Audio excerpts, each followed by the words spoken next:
성부와 성자와 성령의 이름으로 말씀드립니다. 아멘. 네, 아마 올 겨울 마지막 추위일 것 같은데요.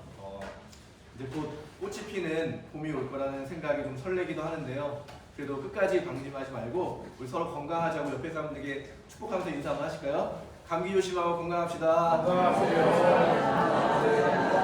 꽃처럼 피어나시기 바랍니다. 네, 꽃처럼 활짝활짝 피시기 바랍니다. 네, 반갑습니다. 네. 서로 인사하실 때 이렇게 환하게 웃으시는 모습이 참 보기 좋은 것 같습니다. 우리 서로 더 많이 웃는 그런 한 해가 되었으면 좋겠습니다. 아멘. 하나 이야기로 좀 오늘 설교를 시작하려고 하는데요.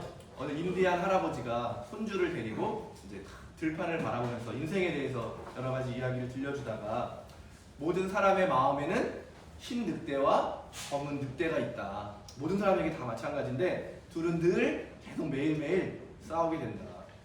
근데 이 흰 늑대와 검은 늑대 중 누가 이길 것 같냐 이렇게 손주에게 물어보니까 손주는 아무리 생각해봐도 흰 늑대가 뭔지 잘 모르겠는데 검은 늑대도 모르겠는데 누가 이기겠다고 대답을 하겠어요. 잘 모르겠다고 하니까 그 할아버지가 이렇게 이야기하는 겁니다. 앞으로 네가 둘 중에 하나를 선택해서 자주 찾아가고 자주 돌보고 자주 만나는 늑대가 이기게 된다. 인간의 양면성에서 참 잘 알려주는 그런 이야기인 것 같습니다. 우리 모두는 다 성이 될 수 있는 그런 가능성을 가지고 있죠. 동시에 악인이 될 수 있는 그런 가능성도 다 가지고 있습니다. 누구나 행복한 삶을 살 수도 있고 정말 불행에 빠져서 살아갈 수도 있는 그런 존재인 것입니다. 저는 하느님의 말씀을 가까이 하고 그 말씀을 따르는 삶이 가장 좋은 길이고 가장 행복한 길이라고 믿습니다. 아멘. 아멘을 대하신 분들도 다 그렇게 믿고 살아가시는 줄로 그렇게 생각하게 됩니다. 수요예배 때 시편 1편 함께 읽었었는데요. 시편 1편 잘 아시는 성경 말씀이죠. 이렇게 기록되어 있습니다. 복되어라 악을 꾸미는 자리에 가지 아니하고 죄인들의 길을 거닐지 아니하며 조소하는 자들과 어울리지 아니하고 야훼께서 주신 법을 낙으로 삼아 밤낮으로 그 법을 되새기는 사람 그에게 안 될 일이 무엇이랴. 냇가에 심어진 나무 같아서 그 잎사귀가 시들지 아니하고 제철 따라 열매 맺으리. 아멘. 아멘. 하나님께서 저와 여러분에게 이처럼 풍성한 열매를 맺게 하시고 정말 시냇가에 심어진 나무같이 늘 생기가 가득한 삶을 살기를 원하신다는 것을 우리가 잘 알 수가 있습니다. 우리가 어떻게 하면 우리 삶에서 그런 열매들을 맺어가고 하나님의 뜻을 이루어갈 수 있을까? 오늘 예배 가운데 그런 것들을 잠시 나누어 보자 합니다. 복음성경을 다시 한번 돌아가 생각해 보시면 예수님께서 안식일에 회당에 가셔서 사람들을 가르치십니다. 근데 그 가르침을 듣고 나서 사람들이 이렇게 반응하는 거죠. 사람들은 그 가르침을 듣고 놀랐다. 그 가르치시는 것이 율법학자들과는 달리 권위가 있었기 때문이다. 근데 뭐예요? 권위라는 게 뭐예요? 권위를 느꼈다고 하는 거는 사람들이 뭔 힘을 느꼈다는 거예요. 뭔가 내 마음을 움직이는 그런 힘을 이렇게 느꼈다는 것을 이렇게 표현하는 거죠. 권위. 사람을 움직이게 하는 힘이 그 가르침 안에 담겨 있었다는 거죠. 오늘 구체적인 내용은 잘 담겨 있지 않지만 성경 복음서를 잘 보시면 예수님이 다른 곳에서 사람들을 가르치시는 그런 장면이 나오는데 주로 비유로 말씀하셨어요. 비유. 근데 그 당시 율법이라는 걸 생각해보세요. 율법이 뭐 300개가 넘는 율법이 있었다고 그래요. 안식일을 지키는 규정만 해도 해가 지면 불을 켜거나 꺼서도 안 되고 뭐 얼마 이상의 길을 걸어서도 안 되고 몇 킬로 이상의 짐을 들어서도 안 되고 이런 아주 세세한 규정이 있는 거예요. 근데 대부분의 사람이 하루 일해서 하루 먹고 사는데 그거를 지킬 수 없는 사람이 훨씬 많은 거죠. 그래서 그 당시에 율법학자들의 가르침을 배우면 배울수록 죄인이구나. 죄를 안 지을 수 있는 방법이 없고 죄에 빠지게 되는 그런 역설적인 상황 속에서 예수님의 가르침은 뭐였어요? 어린아이나 지식이 없는 사람이나 그렇게 하루하루 살아갈 수밖에 없는 불안한 가난한 사람들도 모두 다 하나님의 자녀다. 법을 넘어서는 사랑을 이야기하는 거죠. 그래서 오늘 함께 읽은 성경 말씀, 금주의 성경 말씀 제가 주부에 실었던 고린도에서 뭐라고 이야기합니까? 바울로도 지식은 사람을 교만하게 만듭니다. 사람을 향상시켜주는 것은 사랑입니다. 그러니까 사람들은 예수님의 삶을 통해서, 예수님의 가르침을 통해서 하느님이 사랑하는 분이라는 것을 느꼈다는 거죠. 그렇게 배우니까 하나님이 지금 나를 사랑하신다 라고 하는 그런 가르침에서 어떤 힘을 느낀 거죠. 아, 내가 정말 살아갈 힘을 발견하게 됩니다. 살아가야 될 길을 발견하게 된 것이죠. 그러니까 사람들이 권위를 그 안에서, 아, 정말 하나님의 사랑이 얼마나 놀라운지를 느낄 수 있는, 그 힘이 얼마나 대단한지를 느꼈다는 것이죠. 성서는 끊임없이 그래서 예수님의 가르침을 뭐로 표현하냐면 사랑으로 표현합니다. 사도 바울로가 이야기하잖아요. 가장 중요한 것은 사랑입니다. 사랑만 남게 됩니다. 요한일서에서도 아주 선언하죠. 하느님은 사랑이십니다. 하나님 자체가 사랑이라는 말로 표현할 만큼 예수님을 만난 사람들, 예수님에게 배웠던 사람들은 사랑의 중요성에 대해서 계속해서 이야기합니다. 엠마오로 가던 제자들이 십자가로 예수님이 돌아가시고 나서 모든 것을 포기하고 절망에 빠진 제자들이 엠마오라고 하는 마을로 가는 과정에 부활하신 예수님을 만나죠. 근데 예수님이 예수님인지를 알아차리지 못하고 하루 동안 쭉 동행을 하고 이제 날이 저물어서 여관에 들러서 빵을 떼는 순간 예수님은 사라져 버리셨죠. 그러면서 그들이 이렇게 고백하는 거예요. 그들은 길에서 그분이 우리에게 말씀하실 때나 성서를 설명해 주실 때에 우리가 얼마나 뜨거운 감동을 느꼈던가 하고 서로 말하였다. 그러니까 부활하신 예수님이 그들에게 여러 가지 이야기를 들려줄 때 그들의 마음이, 그들이 정말 뜨거웠다는 거예요. 아주 감동을 받았다는 거예요. 그러니까 하나님의 사랑으로 채워지니까 그 마음이 뜨거워지고 다시 절망에 빠졌던 사람들이 희망을 가지고 왔던 길을 되돌아서 다시 예루살렘으로 갔다고 하는 이야기인 거죠. 바로 이처럼 부활하신 주님께서 오늘 지금 이 자리에 오셔서 우리를 만나 주실 줄로 믿습니다. 아멘. 주님의 말씀을 들을 때에 세상에서는 경험할 수 없는 그 놀라운 힘으로 우리를 일으켜 주시고 우리를 회복시켜 주시고 우리를 구원해 주실 줄로 믿습니다. 아멘. 그런데 이처럼 복음을 들을 때 이제 그냥 예수님의 권위가, 놀라운 권위를 경험하면서 끝나는 게 아니라 바로 혼란의 이야기, 혼동의 이야기로 이야기는 갑자기 전환하게 됩니다. 그때 악령 들린 사람이, 뭔가 안 좋은 영향을 받은 사람이 외치는 거죠. 나자렛 예수님, 어찌하여 우리를 간섭하시려는 것입니까? 우리를 없애려고 오셨습니까? 나는 당신이 누구신지 압니다.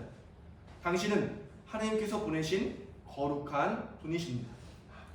근데 이 이야기를 묵상하면서 우리 모두가 다 마찬가지라는 거죠. 예수님을 만나고 예수님의 복음을 들으면 기쁘고 정말 놀라운 변화를 경험하기도 하는데 그 과정에 반드시 이 혼란을 겪는 거죠. 생각해보세요. 복음을 지키려고 하면 그냥 편안하게 하지 않잖아요. 제가 대표적으로 예를 들어보면요, 왜 나는 이 휴일의 아침을 잠을 포기하고 이렇게 나와서 앉아 있어야 되나, 가기 싫은 마음이 드시죠? 어떻게 핑계가 있으면 안 가고 싶은데, 저도 그래요. 어떤 신부님이 그러잖아요. 농담도 있잖아요. 어떤 엄마가 아들을 막 깨워가지고 교회 가라고 했더니 신부가 안 가면 어떡하냐고. 다 그런 마음이 있는 거죠. 아, 왜 나만 이렇게 해야 되나? 다른 사람들은 다 휴일을 잘 쉬고 있는데 왜 사람들은 약삭빠르게 자기 입속을 챙기면서 잘 살아가는데 나는 정직하게 성실하게 살아가야 되는 거예요. 거기다가 가난하고 어려운 사람의 문제까지 내 짐으로 지고 이렇게 살아가야 되는가? 나를 아프게 하고 속상하게 원수를 마음껏 미워하지도 못하고 욕도 못하면서 끙끙 앓으면서 용서해야 되는 용서의 길을 가야만 하는가? 제가 몇 가지가 말씀드렸지만 수십 가지 더 많은 문제들이 복음을 따르려고 할 때 우리 안에서 들리는 소리들인 거죠. 왜 그냥 편안하게 남들처럼 쉬운 길로 가고 싶은데 왜 좁은 길로 우리를 가라고 하십니까? 복음을 듣고 아멘, 그렇게 이루어지기를 바랍니다라고 대답할 때까지, 그렇게 내 삶이 변화될 때까지 누구나 이런 불편함과 어려움을 겪어야 된다는 것이죠. 사도 바울로는 이런 상태를 로마서 7장에서 이렇게 고백합니다. 내 속에 곧 내 육체 속에는 선한 것이 하나도 들어있지 않다는 것을 나는 알고 있습니다. 마음으로는 선을 행하려고 하면서도 나에게는 그것을 실천할 힘이 없습니다.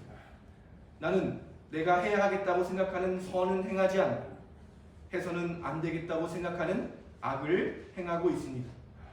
그런 일을 하면서도 그것을 해서는 안 된다고 생각하고 있으니 결국 그런 일을 하는 것은 내가 아니라 내 속에 들어있는 죄입니다. 여기에서 나는 한 법칙을 발견했습니다. 곧 내가 선을 행하려 할 때에는 언제나 바로 곁에 악이 도사리고 있다는 것입니다. 나는 내 마음속으로는 하나님의 율법을 반기지만 내 몸속에는 내 이성의 법과 대결하여 싸우고 있는 다른 법이 있다는 것을 알고 있습니다. 그 법은 나를 사로잡아 내 몸속에 있는 죄의 법의 종이 되게 합니다. 나는 과연 비참한 인간입니다. 누가 이 죽음의 육체에서 나를 구해 줄 것입니까?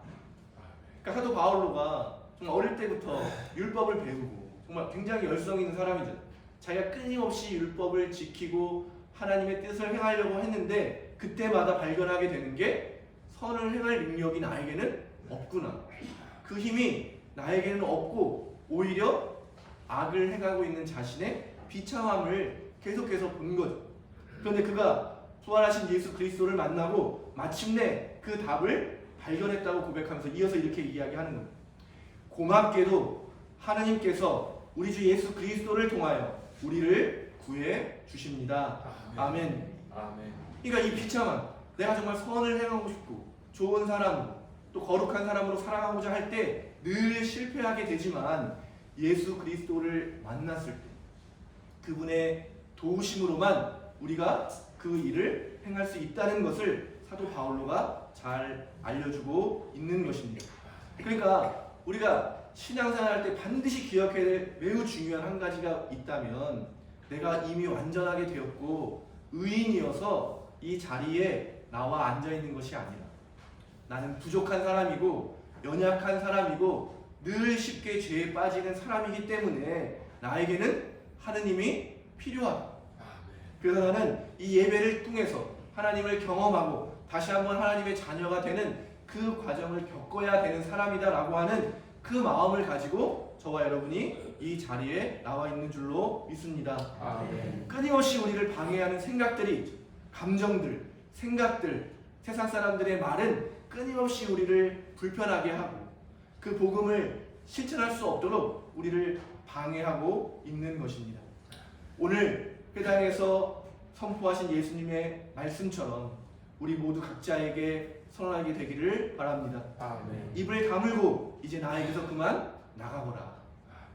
예수님을 따라가는 그 혼란의 시간을 예수님의 말씀으로 붙드시고 이겨내시기를 바랍니다. 아멘. 신앙의 길은 정말 잔잔한 숟가를 정말 좋은 배를 타고 이렇게 가는 여정이 아니라 험난한 폭풍우를 치는 그 바다에 정말 두려울 수밖에 없는 그 모든 폭풍우를 하나님을 의지하면서 예수님과 함께 항해하는 것과 같다는 것입니다. 거친 풍랑 속에서 예수님은 우리에게 끊임없이 이야기하시는 거죠. 두려워하지 마라. 이 풍랑은 지나가는 것이다. 두려워하지 마라. 이 풍랑은 결코 너를 해칠 수 없다. 두려워하지 마라. 이제 우리가 함께 가야 할 목적지가 곧 도착하게 될 것이다.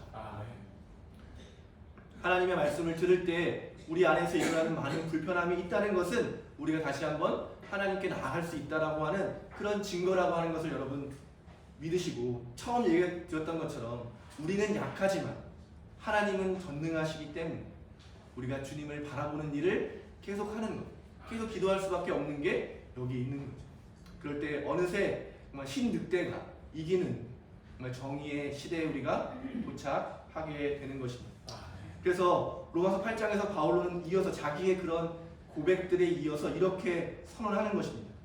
이제 그리스도 예수와 함께 사는 사람들은 결코 단죄받는 일이 없습니다. 그것은 그리스도 예수와 함께 생명을 누리게 하는 성령의 법이 나를 죄와 죽음의 법에서 해방시켜 주었기 때문입니다. 인간의 본성이 약하기 때문에 율법이 이룩할 수 없었던 것을 하느님께서 이룩하셨습니다. 아멘. 아멘. 우리의 약함을 하나님께서 온전함으로 바꾸셨다는 것. 이 소식이 기쁜 소식, 우리가 날마다 들어야 되는 복음의 소리인 것이죠. 우리가 실패하는 그 자리에서도 괜찮다. 하나님께서 하신다. 우리가 불평이 되고 우리가 무언가 잘못된 길로 갈 때도 있지만 그럼에도 하나님은 결코 우리를 버리지 않는다고 하는 사실.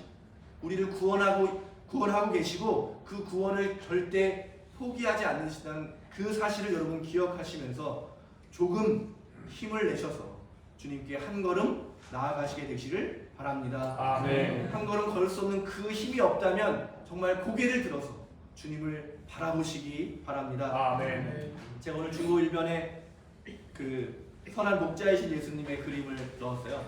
제가 어린 시절을 보냈던 수원교회는 이 스테인드글라스가 있는데 제대를 바라보는 앞쪽에는 예수님이 딱 양을 안고 있는 모습이 있고 입구 쪽에 뒤쪽에는 오늘 그림같이 절벽에서 이렇게 양을 구하는 장면이 이렇게 표현되어 있는데요. 오늘 말씀 묵상하면서 이 모습이 떠오르더라고요.